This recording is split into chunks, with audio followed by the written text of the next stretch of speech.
and gentlemen, welcome to the Two Brothers channel. As usual, I'm one brother. And I'm the second brother. And today we have with us. Hi, everybody. Good evening, good afternoon, good morning. My name is Rika. Welcome to our show. Excellent, excellent. Okay, this is going to be part 3 of Growing Pains Nigeria. We're going to look into abundance, and we ended part 2 by basically starting to talk about abundance and what it means and the beauty of the abundance of intellectual capacity. But let us look at the government right now. I want to start by making you appreciate that when you look at it from this perspective, governments are really null and void. Honestly, because America right now is under mortgage. UK is probably under mortgage. Nigeria is definitely mortgaged right now. What do I mean? That means that if you have a national debt, that means that you owe somebody. Is that all right, Mr. Clay? Oh, yeah, most definitely. And apparently now America owes Japan big time. China. And China. That same Japan and China that lost the war. And now the creditors or the lenders of the people that won the war over them. Yep. So, isn't it interesting that now it's come full circle again? They've turned it from being the bottom to now being the top. Africa can do the same. Honestly, the bottom line with governments is this: all a government can do to stand beside other governments is what its people produce. Yeah.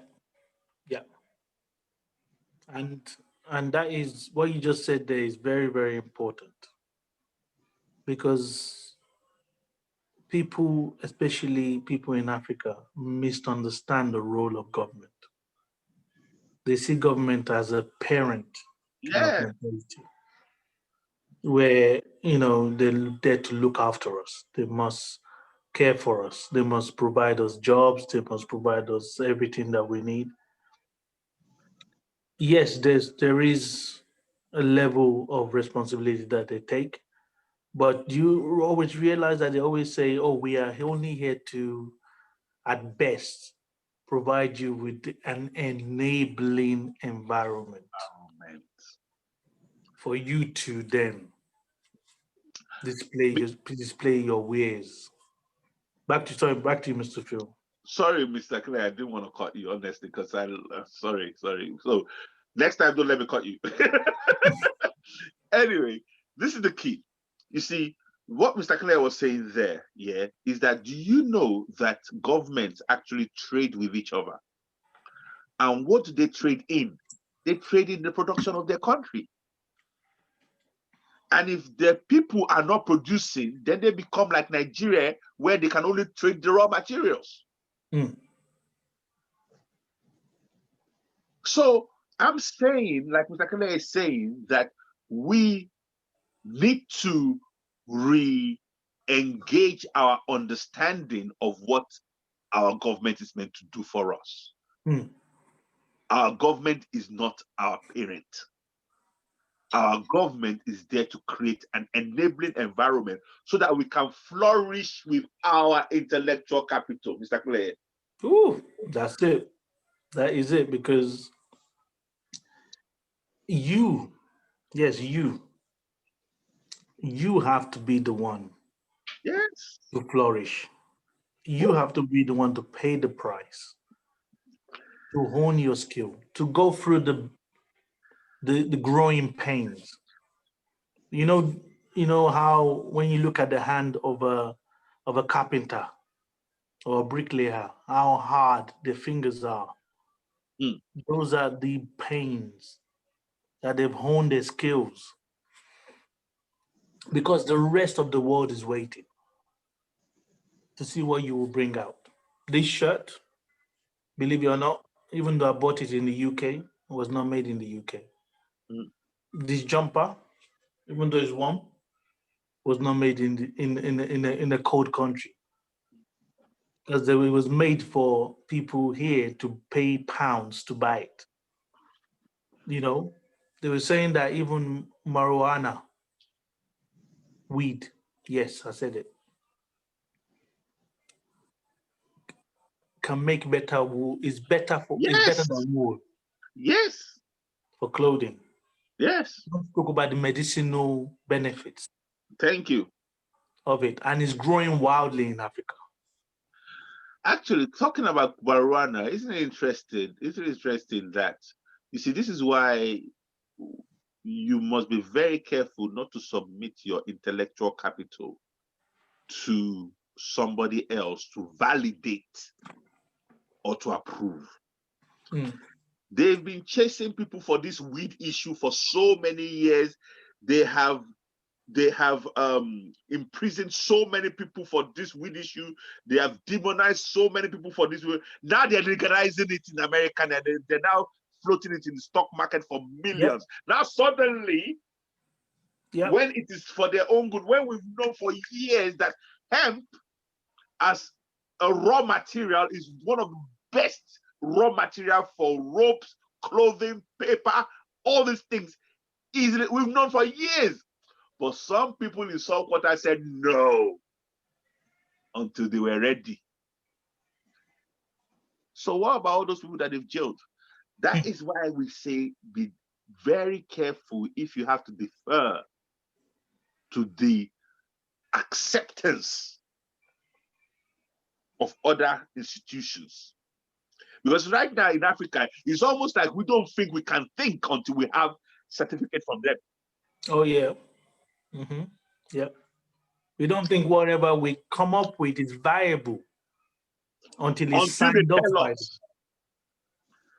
Even though it's working for you. Hmm. Even though you're seeing the effects of it, which is where sorry, Mr. Phil. Look, carry on, please. Which is where the intellectual capacity comes into it, because you know within yourself. I remember when Fela is an amazing African artist. When he was releasing his songs, I mean, Fela, Rike, I don't know, you know Fela, I know you know Fela. Yeah. But Fela's songs were not 3 minutes long.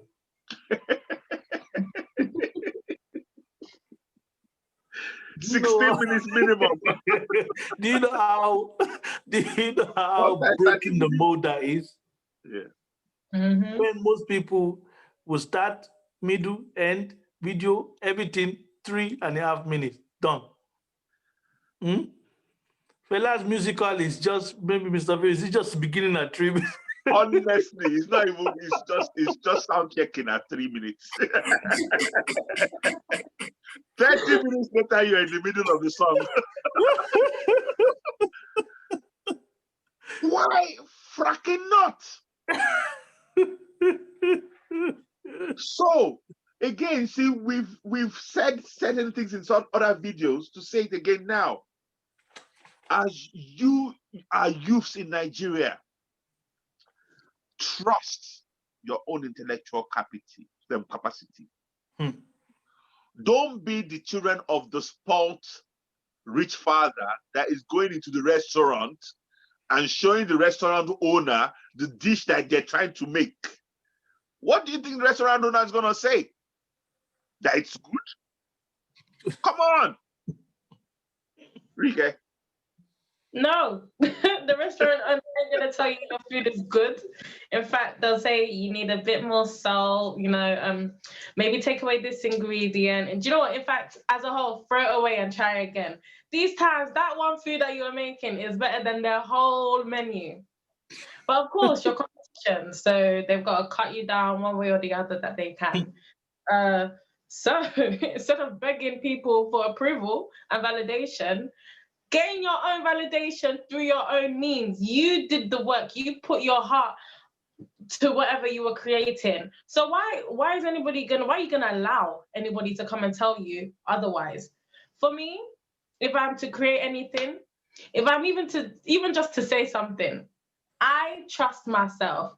I don't care. Maybe I may be chatting the most rubbish. I may be chatting the most rubbish, but listen, I'll be wrong and strong, because I say that when you have a firm belief in something or a principle, you gotta stand firmly in that. You can't be wishy-washy, wavering, because then you're just gonna show people that, number one, you lack respect for your own decisions. So you better just collect validation from yourself and from yourself alone. Honestly, Nigerian youth right now, I want you all to go crazy in an amazing way. What do I mean? Go crazy. Go crazy, believing in yourself and doing and creating and producing. Nothing is too big, nothing is too small. Don't ask for anybody's permission. You see, if it is drawing, if it is making, if it is dancing, if it is speaking, if it is nothing, no, no. No, I don't know. Anything. Go. Anything, no, because look, it's brainstorming now. Yeah. Solutions can come from snorting. Maybe you find out. Maybe you come up with a solution for sinuses. Yeah. So again, full out. Full out now, because the real wealth right now in the world right now is not mineral resources. It is intellectual capital. I don't care if you don't have a shoe. And it's always been intellectual capacity. It's always been. Hence why they try to miseducate you with the Western education to discourage your intellectual capacity. And, like Mr. Phil said, go all out. You have our permission to go all out because the world needs it.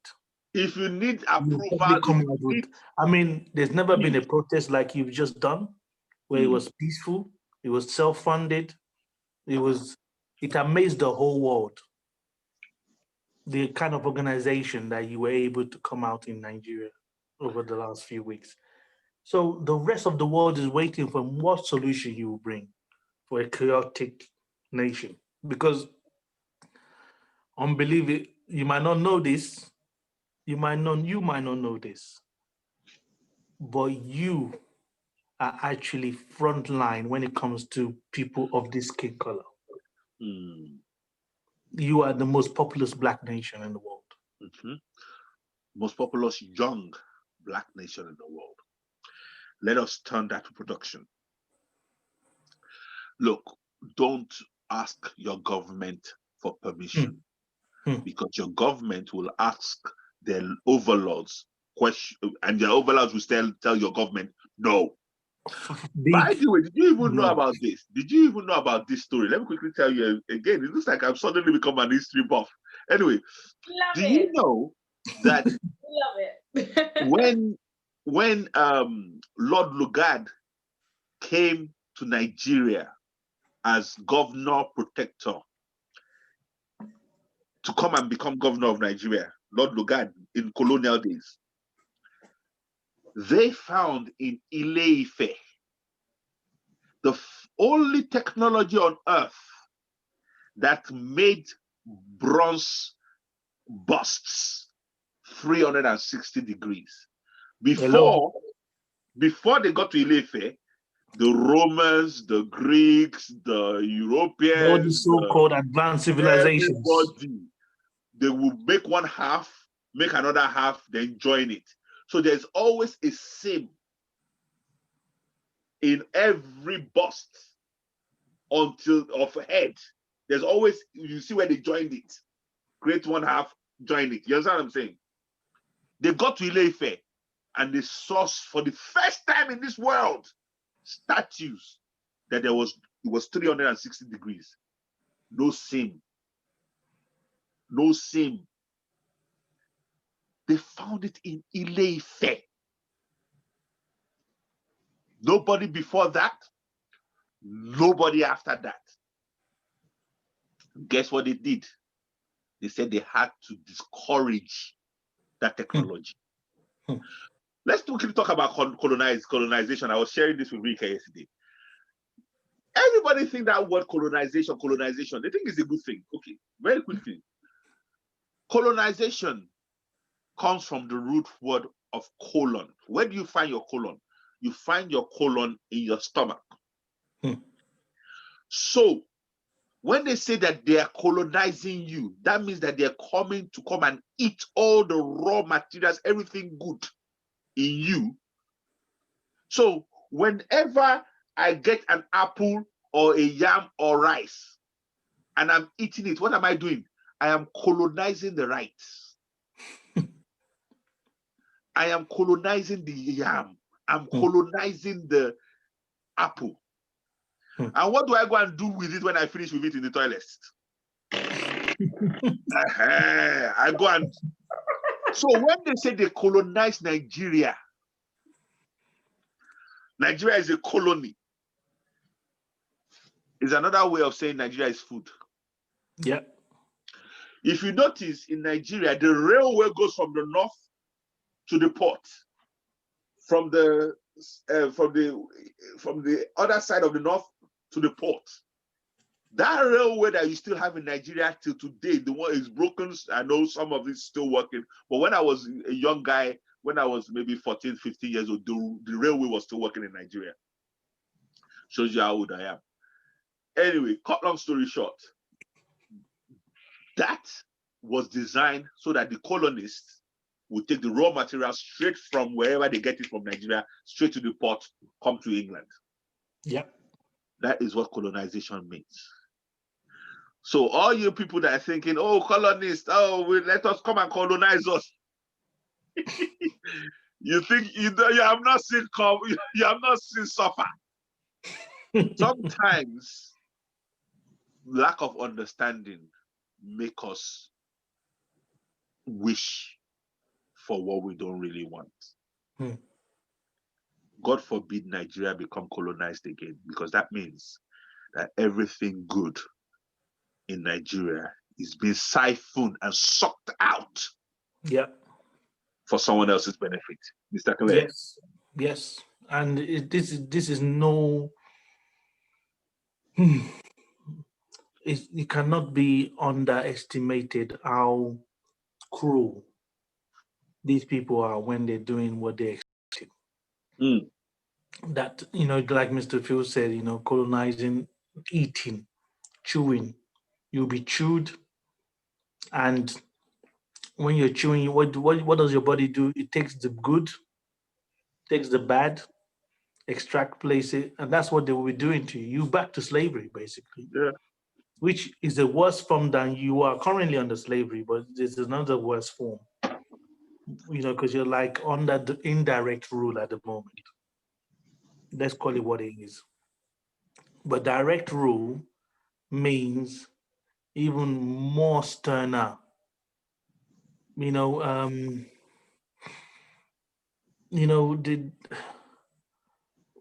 you have freedom of self-determination, you don't really appreciate it until you lose it.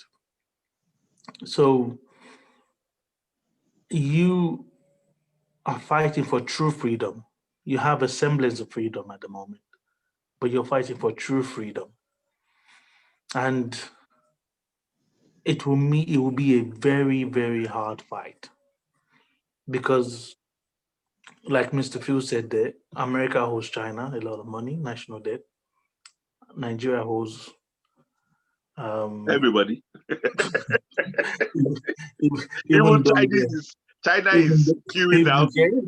China is now ranking up there. Even though we have all the resources there. And it's going to come to a time where you're going to have to pay for this. You're going to have a sit down with these people behind the scenes and say, okay, how much did the Royal African Company pay for this land? Yeah. How much is it worth today? Yeah. We want to pay back our lives. We want to buy it back. Yeah. Yeah. And it's going to have to go there because there are treaties that you don't even know about. Yeah. The side. So that your government would not even tell you.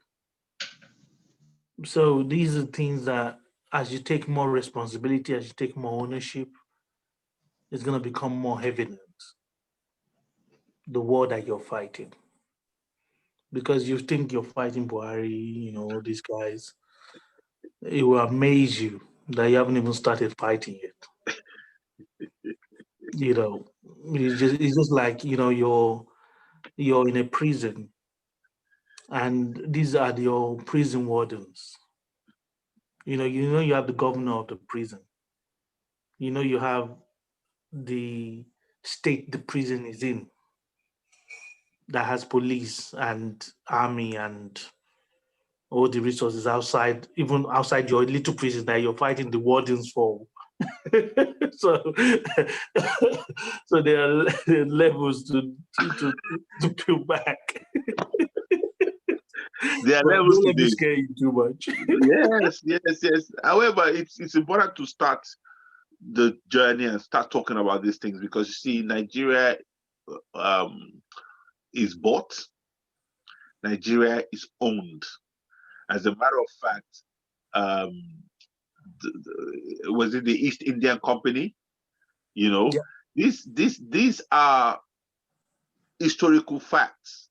So our situation, your situation in Nigeria is like a child that's been born into a house and they say it's his father's house.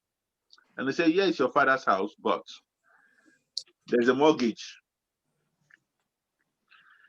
that needs to be paid. And you're like, what? But it's my father's house.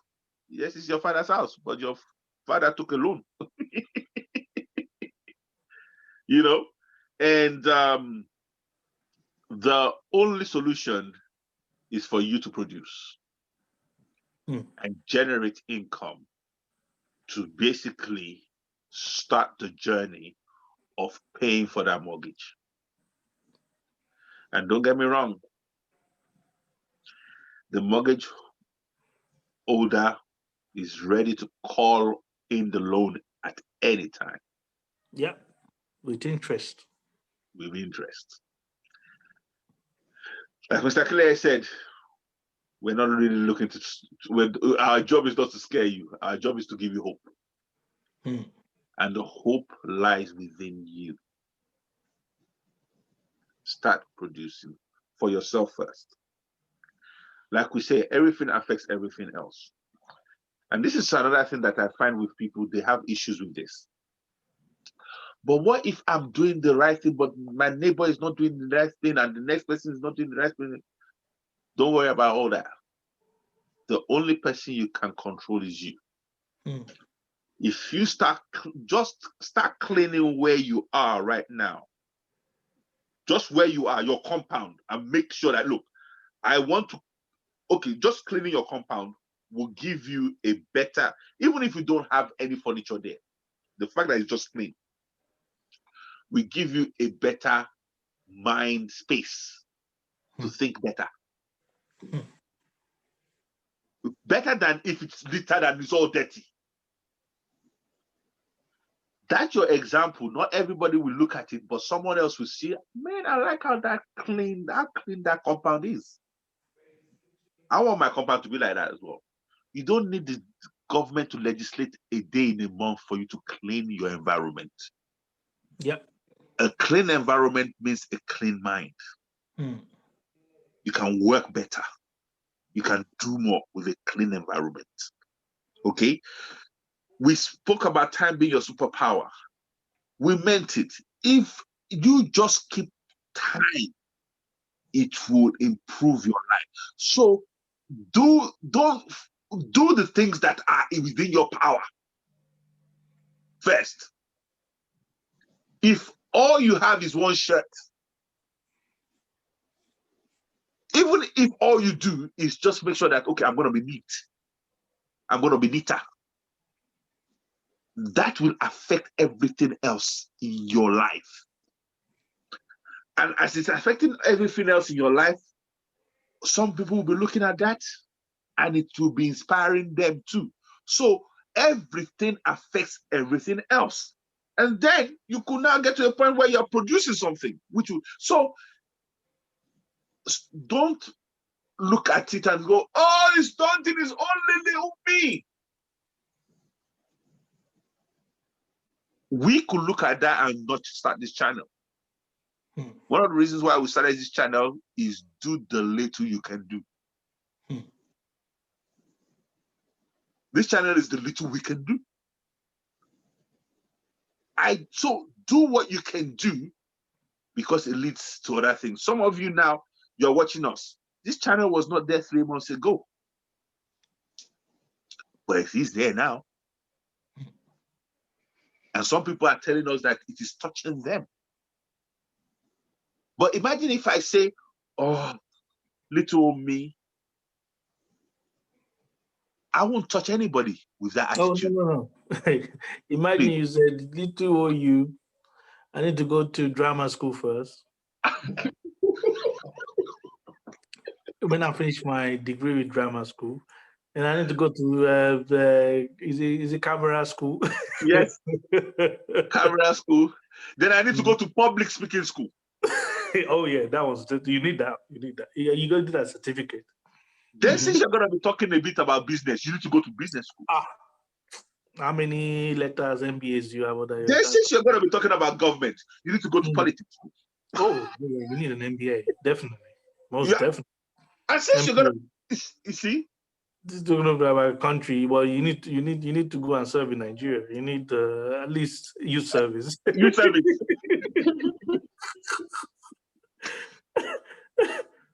That's one way to do it. Go and get 17 degrees. Come back and be confused. Of course. Get 17 Come back as a very old man to begin with. Thank you. Have more degrees than a thermometer. Come back with your walking stick. A thermometer. And then analysis paralysis. You're like this.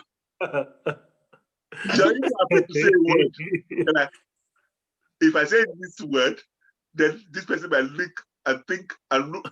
You're analyzing and you're paralyzed. No wonder they don't do nothing. That's one way to go about it. Or the other way is just to, the universe is saying, do it, just do it. Like Nike. Nike says, just do it. Yes, sir. Nigerian youth, just do it. Funny enough, you didn't ask anybody permission for this protest, though, you know. Rike. Well, whose permission are you gonna ask for you to do something that, you know, is gonna create some change in the world? For them to come and tell you no? Sorry. I don't ask for permission. Not even from my dad. Obviously, of course, I respect my father, of course. That's not funny. No, you don't ask permission. Not anymore. You don't ask permission. Not anymore. Because one thing is this, and I know I might be like a weird dad. The moment my daughter became 21, I think I even told her, I said, you are now an adult. You're fully responsible. And as long as you're fully responsible, you don't need any other permission, because you self-grant yourself permission. Because guess what? When it goes wrong, who's responsible? Rike, when it goes wrong, who's responsible? Me. But when it goes right, who's responsible? Me. I take all the credits for everything, bad or good, right or wrong, everything. So that's the way. How old are you? I am 21. Okay. So you don't need my permission. So it's like you're now self-insured. She's self-insured. All I give my daughter now is advice and choices. She'll come and ask me for, Dad, what do you think about this? I'll be like, okay, these are the pros, these are the cons. You choose. And whatever comes out of it is who's responsible. Mr. Phil, why would you do that? I do that because that is the reality. Everyone takes responsibility for everyone. That's why we're saying your government is not your parent. Guys, carry on, please. No. This taking permission, thinking that, you want somebody else to take responsibility for you. Like one of the things that is so, what the youth of Nigeria did was they actually grew up before their parents grew up. Because they were willing to pay the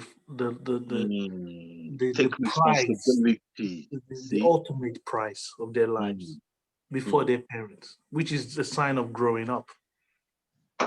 And they will never, ever, because yes, they will come, yeah, it was the wrong strategy. Yes, you told them not to do it that way. Yes, but listen, they took responsibility. Oh, thank you. You said it right there. You said it. Carry on there. And that's the elephant in the room, in every room they go into. Because now they're not even running to their parents, now that everything is hit the fan. They're still taking responsibility. Because ultimately, they're fighting for their future. They're fighting for their lives. You've had your life. With all due respect, with all your good planning and better strategy, and we told them not to do it. With all of that, we saw what he's giving birth to. A country where you have everything at your fingertips, but everybody's starving. So Rike, over to you. Yes, what you were saying just now just reminded me about obviously taking responsibility of every decision that you make, every action that you take. It reminded me of, people, well, for me, I'll use myself as an example because I that's the only thing I can do. There will be some things that, maybe in the workplace or in society, they'll say, you can't do this, you're not allowed that. And then I'll be like, I disagree. That's very debatable. For me, I will do what I want. You don't control me. And then people will come like, oh no, you're a rebel. Oh, you think you can, duck and dive under the law and this and that. And I'll be telling them, look, law doesn't mean right, doesn't mean morally correct. So they're telling me that it's against the law or I shouldn't be doing because you don't accept why I'm doing it actually makes you think that these people, they're more so jealous and more so they want to challenge how you take what you want because they don't have the confidence or capacity to go that extra mile and say, look, this is what I want and I'm gonna get it. Nobody can tell me otherwise. So that's what I believe, that the youth of Nigeria and the youth of the whole world, who's going to tell you can't take what you want? The whole universe has bestowed on you confidence, inspiration, and intellectual capacity, and you want to come and allow other people who don't have the guts to stop you please push them to the side. It doesn't matter. Those people, they are the mindset of scarcity. So you don't even need to hear no word from them. Take what you want. Go hard or go home. Simple. Like Mr. Kile said, he said it. The youth of Nigeria find themselves in a situation where they've had to grow up before their parents. So that means it's not about age. That means it is all about responsibility.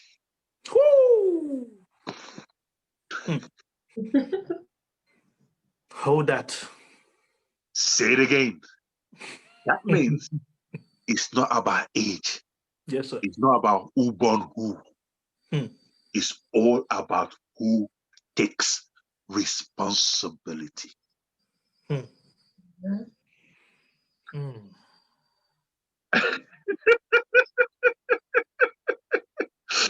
There's something else I could say, but I'll leave that for another video, because what you see, the Obasanjos, the Yaraduas, the Danjumas, the you know, we have to do a separate video, because there's a disingenuous narrative going on about that they did something special, that the Buharis, that they did something special.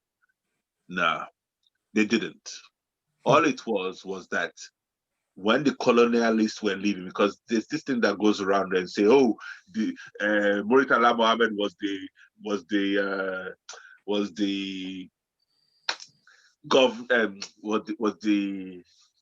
what do they call it, head of state? Head of state. Head of state, okay. Head of state at 30, you know, and all that, you know. Look, all it was that, imagine you being in a class with your classmates, and when the principal wanted to leave the school, he just said, okay, who's the principal, who's the prefect, who's the this, and they just placed them all in office. They were placed into office. Yeah. So when the British were leaving, all they said is that, okay, in the military, who's the prefect? Who's the head boy? Who's the kiddy? Who's the senior? Okay, your minister of finance, your minister of works, your minister of this, your minister of that. And they just placed them in the army, in the thingy, and left. Yep. But people nowadays start asking the youth, why are you not like that? Why are you not like that? Apples and oranges. The Buharis were placed. We're asking these people to organically grow in an already established business.